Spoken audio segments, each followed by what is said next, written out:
أرسله بالحق بشيرا ونذيرا وداعيا إلى الله بإذنه وسراجا منيرا صلى الله عليه وعلى آله وصحبه وأتباعه وبارك وسلم تسليما كثيرا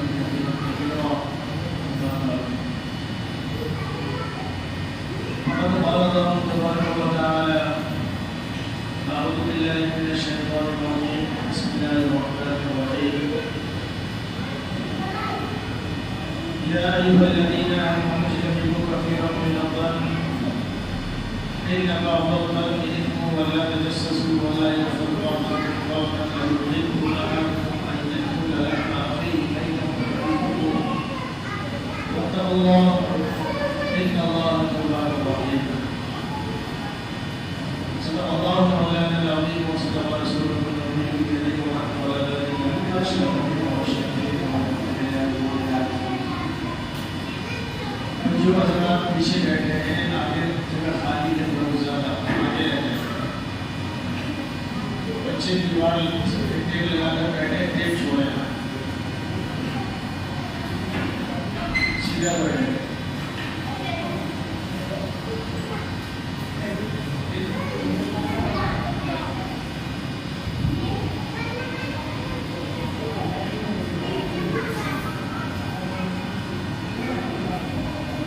مل جل کر بیٹھنے میں اللہ نے محبت اور برکت دونوں رکھی. یہی وجہ ہے کہ جب نماز کے لیے سب لگاتے ہیں تو سب میں جگہ خالی کرنے سے جگہ خالی رکھنے سے منع کیا ہے. ایک دم مل مل کے کھڑے ہونے کا حکم دیا گیا. رسول اللہ صلی اللہ علیہ وسلم جب نماز پڑھانے کے لیے مصلی پر کھڑے ہوتے تو مؤذن تکبیر کہتے اور تکبیر کے بعد اللہ کے نبی صلی اللہ علیہ وسلم صحابہ کا منڈا پکڑ کے سیدھا کیا کرتے ملایا کرتے تاکہ بیچ میں جگہ خالی نہ ہو. اس سے بڑا نقصان یہ ہوتا ہے کہ اگر سب کے بیچ میں خالی جگہ رہ جائے تو اللہ تعالیٰ دلوں کے اندر نفرتوں کو ڈال دیتے ہیں. آج ہمارے درمیان مسلمانوں میں جو بڑا اختلاف ہوتا ہے لوگ ایک دوسرے کے پیچھے پڑے ہوتے ہیں. ہر شخص دوسرے کا دشمن نظر آتا ہے اندرونی اعتبار سے. کچھ لوگ ہیں جو ظاہری اعتبار سے دشمنی کرتے ہیں اور زیادہ تر لوگ ایک دوسرے کے خلاف اندرونی اعتبار سے. اس کی ایک بڑی وجہ یہ بھی ہے کہ ہم ایک تو نماز پڑھنے نہیں آتے اور جب نماز پڑھنے آتے ہیں تو صفوں کے بیچ میں جگہ خالی رکھتے ہیں. اتنی جگہ تو کم سے کم خالی ہوتی ہے کہ اگر لوگ مل کر کے کھڑے ہو جائیں تو ایک دو آدمی ضرور اس میں آ جائے. اتنی جگہ خالی رکھ کر کے نماز پڑھتے ہیں. رسول اللہ صلی اللہ علیہ وسلم نے جو ہمیں طریقہ سکھایا وہ مل مل کر کھڑے ہونے کا اور مل مل کر بیٹھنے کا. ایک دسترخوان میں کھانا کھلانے کا کھانا کھانے کا حکم دیا. ایک جگہ پر بیٹھ کر ایک دسترخوان پر. پھر اس کے آداب سکھائے. یہ سب کیوں سکھایا کیوں بتایا؟ تاکہ ہمارے درمیان اتحاد اور اتفاق پیدا ہو. دسترخوان پر اور نماز کی صفوں میں جب ملاپ ہوگا تو انشاءاللہ پھر باہر کی زندگی میں بھی ملاپ ہوگی. آپس میں اتحاد و اتفاق ہوگا. لوگ محبت کریں گے ایک دوسرے سے. گھروں کے اندر بھی نفرتیں یہی ہیں. نفرت کی ایک بڑی وجہ یہی ہے. بیٹا باپ کے خلاف، باپ بیٹا کے خلاف، ماں بیٹی کے خلاف، بیٹی ماں کے خلاف، بہن بہن کے خلاف، بھائی بھائی کے خلاف. سب ایک دوسرے کے خلاف ہیں. گھروں کے اندر جو خلاف ہیں حالانکہ سگے بھائی سگی بہن اپنی ماں اپنا باپ اس کے باوجود ویوہار ایک دوسرے کے ساتھ میں جو معاملات ہیں وہ ایک دم اجنبی کی طرح ایک گھر میں رہتے ہوئے اس طرح سے رہتے ہیں جیسے ہم جانتے نہیں پہچانتے نہیں. اس کی ایک بڑی وجہ یہ بھی ہے کہ ایک صحابی رسول صلی اللہ علیہ وسلم نے، ایک صحابی نے آ کر شکایت کی کہ یا رسول اللہ میں کماتا تو بہت ہوں، میں کماتا تو بہت ہوں، بہت کماتا ہوں، الحمدللہ محنت کرتا ہوں، بہت کماتا ہوں، لیکن ہماری کمائی میں برکت نہیں ہے. کتنا بھی کھانا گھر میں بن جائے کم پڑ جاتا ہے، کتنا بھی کما کر کے لاؤ گھر میں کم ہو جاتا ہے. یا رسول اللہ میں بہت پریشان ہوں، میں کیا کروں؟ کچھ ہمیں ترکیب بتائے، ترتیب بتائے، اس طریقہ بتائے میں کیا کروں. اس کا جواب آج کا مولوی ہوتا تو کیا دیتا؟ اوہ ارے تم کو تو فلاں صاحب نے کر دیا ہے، فلانی ہے جو تم کو کروا دی ہے، تمہاری روزی کو بندش لگوا دی ہے، تمہارے گھر میں بھوک دلوا دی ہے، ایسا کام کر دی ہے. آج کا مولوی تو یہی کرتا ہے کیونکہ پاپی پیٹ کا سوال ہے.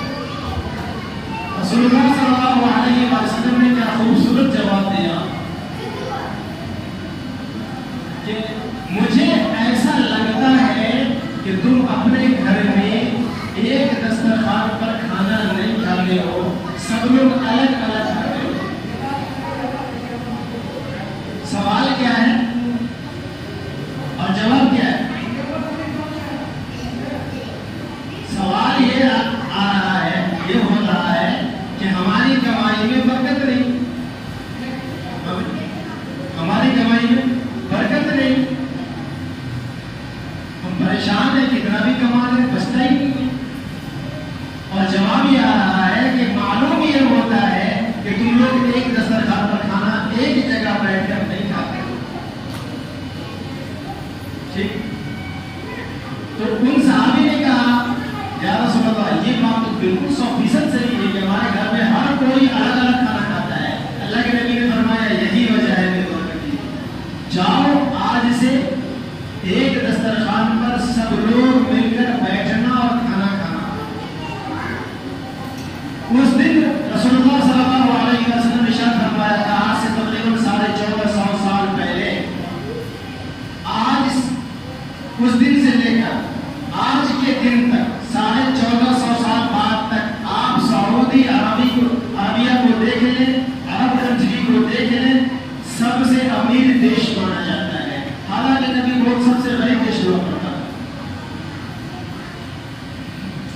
دوسرے ملک کے لوگ امریکہ جیسا ملک جسے پاورفل مانا جاتا تھا، اب تو خیر پاورفل نہیں ہے،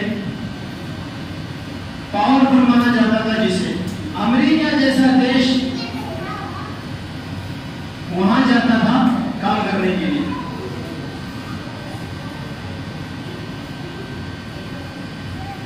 اتنی برکتیں کس چیز سے آئی؟ آج بھی ان کے پاس یہ برکت ہے اسی وجہ سے کہ بڑا بادشاہ ہو اور راستے پر چلتا ہوا بھکاری اور فقیر ہو،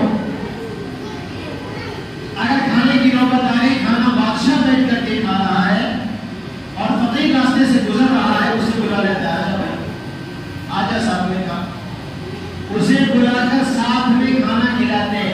جس پلیٹ سے بادشاہ ہاتھوں سے کھانا نکال کر کھا رہا ہے، اسی برتن سے بھکاری اور فقیر بھی ہاتھوں سے نکال کر کھانا کھا رہا ہے. ہمارے یہاں اگر مولوی صاحب بھی اگر کسی بچے کو جھوٹا پانی پلا دیے، گھر میں ٹیوشن پڑھا رہے، جھوٹا پانی اگر پلا دیے کہ بیٹا پی لے، جھوٹی چائے پلا دیے، لوگ کہتے ہیں کیا ہو جائے گا، بیماری ہو جائے گی، بچے کو جھوٹا پلا دیا پھر وہ چھوڑا. ہمارے یہاں جھوٹا پینے اور کھانے کو عیب سمجھتے ہیں. حالانکہ رسول اللہ صلی اللہ علیہ وسلم نے ارشاد فرمایا الشرب من فضل المؤمن شفاء، کہ مسلمان کے جھوٹے میں شفا ہے. تو اللہ کے نبی یہ فرما رہے ہیں کہ مسلمان کے جھوٹے میں، جھوٹا مطلب سمجھے نا، جھوٹا ہم اپنے زبان میں کہتے ہیں، کھانا ہو یا پانی، اس میں شفا ہے اور ہم عیب سمجھتے ہیں. یہی حال ہے ہماری مفلسی کا حال بھی ہم دیکھ لیں، ہمارے غریبی کا حال بھی ہم دیکھ لیں. اور جنہوں نے ان چیزوں کو معیوب نہیں سمجھا بلکہ بہت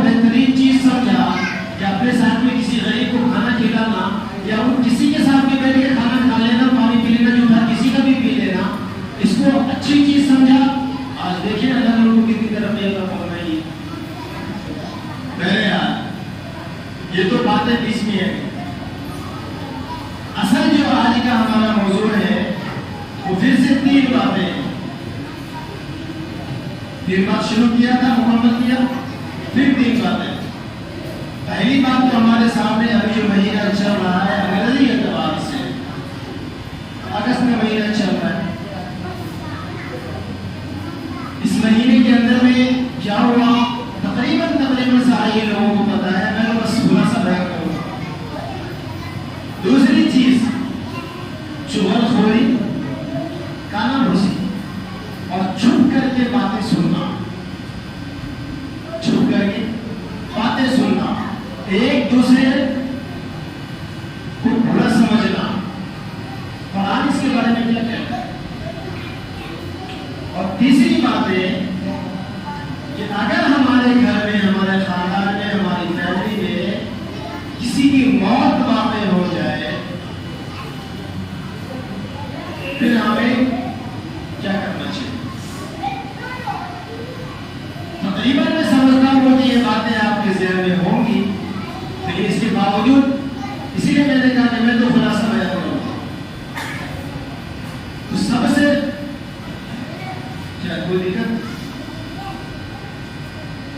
بھائی پنکھا بند کریں گے لوگ ہو جائیں گے.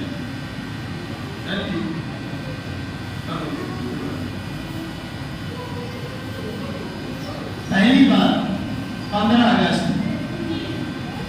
اس دن ہمارا ملک آزاد ہوا. آزاد کیوں ہوا؟ سوچنے کی بات ہے. آزاد کس وجہ سے ہوا؟ پھر ہماری ہسٹری بھی ہے لمبی. آزاد کس وجہ سے ہوا؟ کیوں آخر ہمارے علماء نے اپنی قربانیاں کیوں پیش کی؟ مسلمانوں نے اپنی قربانیاں کیوں پیش کی؟ اس ملک کو آزاد کیوں کرایا؟ اس بات پہ کبھی غور کریں. کیا خلاصہ بیان کر رہا ہوں؟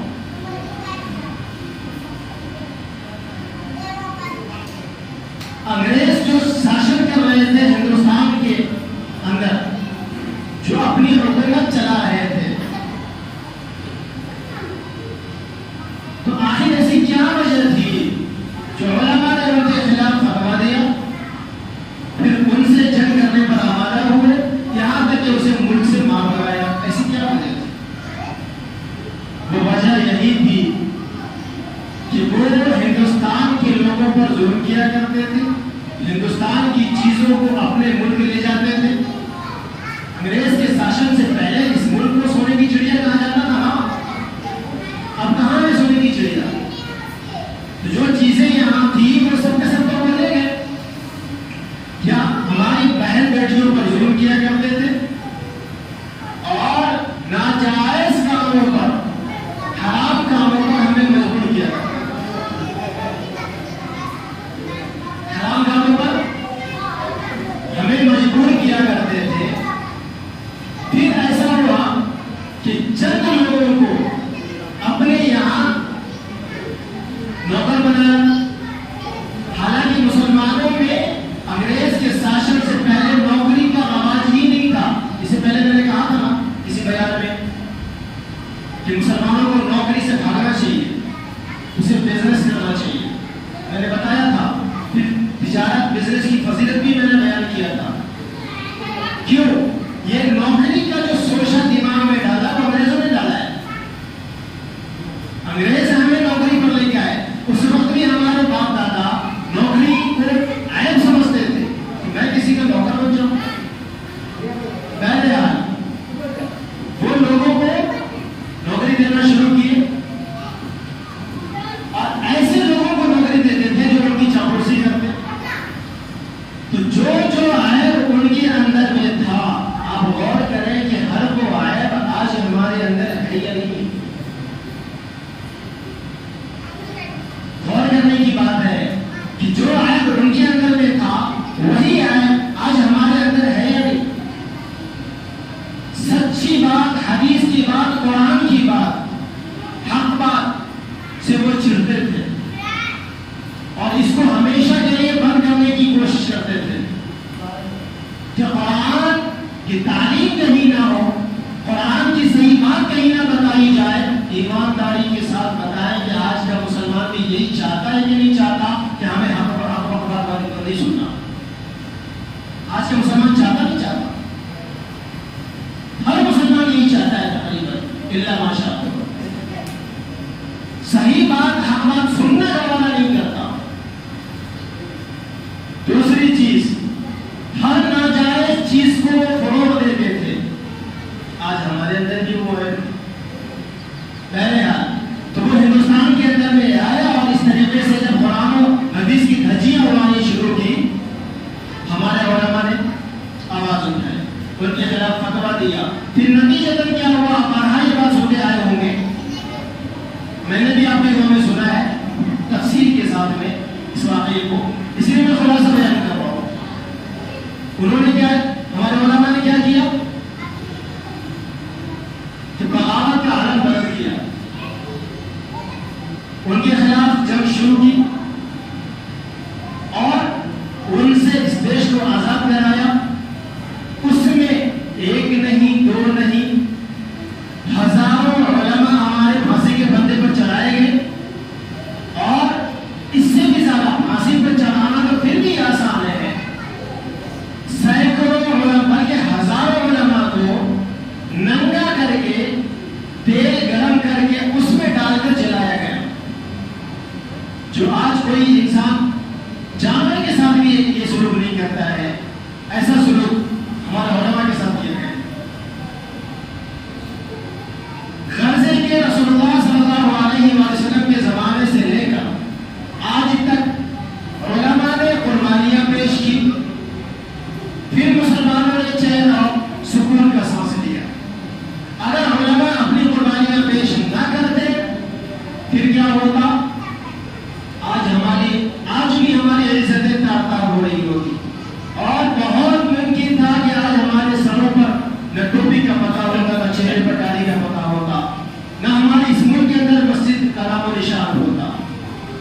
یہ ہمارے اکابر علماء کی قربانیاں ہیں جو آج ہم کچھ مسلمان کی جھلکیاں ہمیں نظر آ رہی ہیں. بہرحال اب اس دن 15 اگست والے دن ہمیں کرنا کیا چاہیے؟ چونکہ اتنی بڑی قربانیاں ہمارے علماء نے پیش کی ہیں اور پرانے مسلمانوں نے پیش کی ہیں، لہذا اس خوشی میں ہمیں بھی بڑھ چڑھ کر حصہ لینا چاہیے. کچھ لوگ کہتے ہیں نا بھائی 15 اگست ہمیں کیا لینا دینا، مولوی کو کیا لینا دینا، بھائی مدرسے والے کو کیا لینا دینا، مدرسے والے نہیں تو تجھے آزادی دے رہی ہے کہ جو تو یہ بات کر رہا ہے کہ اس کام سے تجھے کیا لینا دینا.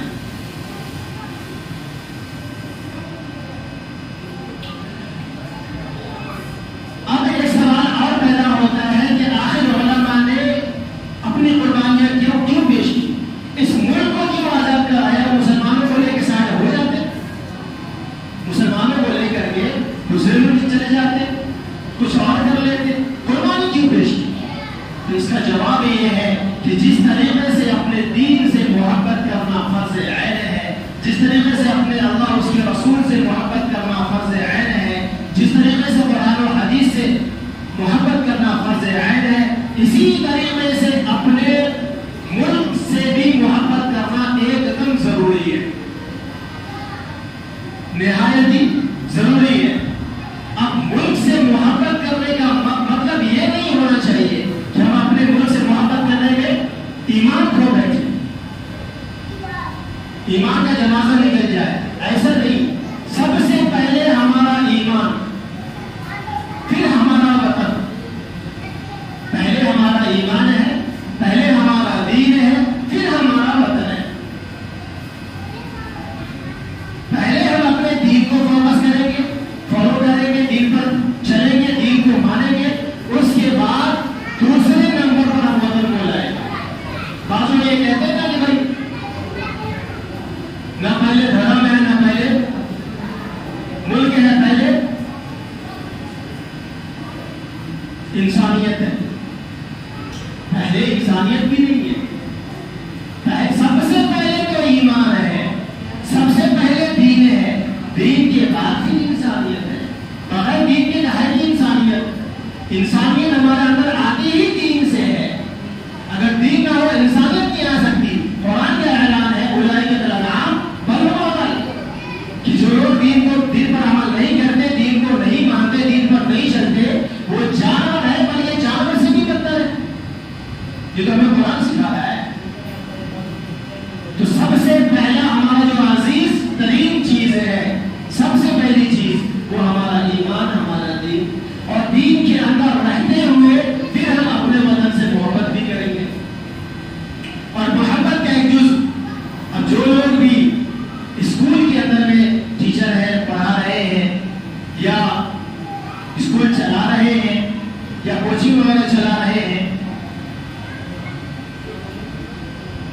ان سے ایک گزارش، اور گزارش یہ ہے کہ آپ حد الامکان کوشش یہ کریں، جہاں تک ممکن ہو، جہاں تک آپ سے ہو سکتا ہے وہاں تک آپ کوشش یہ کریں کہ ایسے موقع پر خصوصی طور سے جو ہمارے اکابر، ہمارے بزرگ، ہمارے علماء، ہمارے عالم دین گزر چکے ہیں اور قربانیاں پیش کی ہیں، ان کی قربانیوں کو یاد دلایا جائے، ان کے کارناموں کو بتایا جائے، ان کے کارناموں کو پیش کیا جائے، ان کے کارناموں کو، ان کی بہادری کو، ان کی دلیری کو، ان کی جمع مردی کو ہم بچوں کو بتائیں۔ آج غیر مسلم کیا کر رہا ہے؟ ہمارے بچوں، ہمارے جتنے بھی نوجوان یہاں بیٹھے ہیں یا دوسری مسجد میں ہیں یا باہر کہیں بھی ہیں، اسکول کالج میں جو نوجوان ہمارے پڑھے ہیں، آپ ان کے پاس چلے جائیں، صحابہ کا نام پوچھیں، 5 صحابہ کا گنتی کے ساتھ نام صحیح سے نہیں بتا پائیں گے، بلکہ بعض نوجوان تو ایسے بھی ہیں انہیں خود اپنے نبی کا نام تک نہیں پتا ہے۔ جب نبی کا نام نہیں پتا تو صحابہ کا نام کیسے پتا ہو جائے گا؟ نہیں پتا ہے اسے، لیکن پوری ہمارا تاریخ کے ساتھ میں یہ بات آپ کو بتا رہا ہوں کہ اگلا سوال اگر آپ ان سے کریں گے، اس دیش کے آزاد کرانے والے کون کون لوگ تھے، اور ہندو کا، غیر مسلموں کا ہسٹری اگر آپ ان سے پوچھیں گے، انشاءاللہ 15 منٹ تک تو زبردست تحلیل کر دے گا آپ کے سامنے۔ وہی نوجوان اور ہمارا نوجوان جسے اپنے نبی کا نام تک نہیں پتا، وہ نوجوان غیر کی ہسٹری 15 منٹ تک فر بولے گا آپ کے سامنے۔ آپ سے ایک دفعہ پوچھ کر دیکھ لیں، اس کی کیا وجہ ہے؟ اس کی وجہ یہی ہے کہ ہمارے جو مسلمان ٹیچر بنتے ہیں نا، یا مسلمان پولیس والے بنتے ہیں، مسلمان افسر بنتے ہیں، مسلمان جو فوجی بنتے ہیں، یہ مسلمان اگر کسی نوکری میں جاتے ہیں، کسی شعبے میں جاتے ہیں، افسوس ان کے اوپر میں یہ ہے کہ وہاں جانے کے بعد یہ انہی کے رنگ میں رہنے کی کوشش کرتے ہیں، رنگ جاتے ہیں بالکل۔ حالانکہ مسلمان وہ ہوتا ہے جمع مرد، دلیر وہ ہوتا ہے جو جس جگہ پر جائے اپنا کلچر چھوڑ کر کے آئے، لوگوں کو اپنے جیسا بننے پر مجبور کر دے، یہ ہونا چاہیے۔ یہ اصل ایمان ہے۔ ہم جدھر دیکھا کھیڑ ادھر لگایا بھی، قرآن کہتا ہے وَمَنْ أَحْسَنُ مِنَ اللَّهِ صِبْرًا صِبْغَةَ اللَّهِ وَمَنْ أَحْسَنُ مِنَ اللَّهِ صِبْرًا وَنَحْنُ لَهُ عَابِدُونَ۔ یہ بات میں کیوں بتایا آپ کو کہ اپنے رنگ میں لانا چاہیے، دوسرے کے رنگ میں نہیں جانا چاہیے، اس لیے بتایا کہ اللہ نے یہ بات کہی ہے کہ اللہ کی صبغۃ اللہ، اللہ کے رنگ میں رنگ جاؤ۔ اللہ نے کہا دوسرے پارے کی آخری صفحے کی آیت کہ صبغۃ اللہ، اللہ کے رنگ میں رنگ جاؤ۔ کیوں اللہ کے رنگ میں کیوں لگے؟ وَمَنْ أَحْسَنُ مِنَ اللَّهِ صِبْغًا، کیوں؟ اس لیے کہ اللہ کے رنگ سے زیادہ خوبصورت رنگ کس کا ہو سکتا ہے؟ اللہ خود کہہ رہے نا اللہ کے رنگ میں رنگ جاؤ، اس لیے کہ اللہ کے رنگ سے زیادہ خوبصورت کس کا رنگ ہو سکتا ہے؟ کسی کا نہیں ہو سکتا۔ لہذا جو مسلمان بنا اسے چاہیے کہ وہ اپنے آپ کو اللہ کے رنگ میں رنگ جائے، اس لیے تو کہتے ہیں کہ سنت کو فالو کرو، ٹھیک ہے۔ اب جب یہ اللہ اس کے رسول کے رنگ میں رنگ گیا، اب اس کو چاہیے کہ یہ جہاں جائے اپنا چھاپ چھوڑے، دوسرے کا چھاپ نہ لے، ٹھیک ہے۔ لہٰذا اسکول میں ہو، کوچنگ میں ہو، جو بھی کچھ آپ چلا رہے ہو، جہاں بھی آپ ہو، ہر جگہ کوشش یہ کریں کہ اپنی ہسٹری بیان کریں۔ آپ کو خود نہیں یاد ہے